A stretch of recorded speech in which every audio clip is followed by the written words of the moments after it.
Маша, вы же летите? Бумажка. А, ты еще переживал?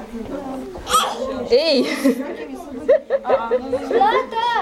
Ну я тоже Безбашенные, но не настолько. Да можно и в октябре взять.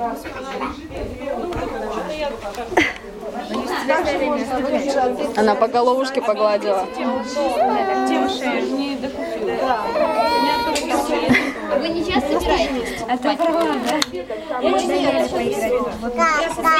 Еще по делам. Нет, А у них кто-то нет, ну как бы так, в принципе, определились.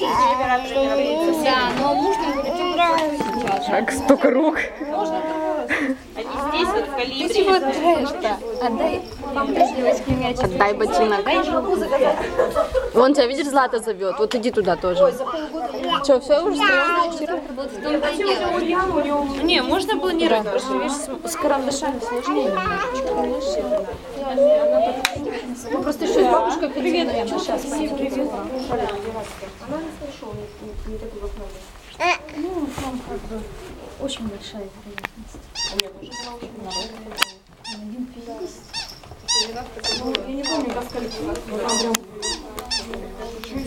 У меня у брата уже. Вот смотри, мне кажется, вы сейчас не в теме. Угу, сейчас.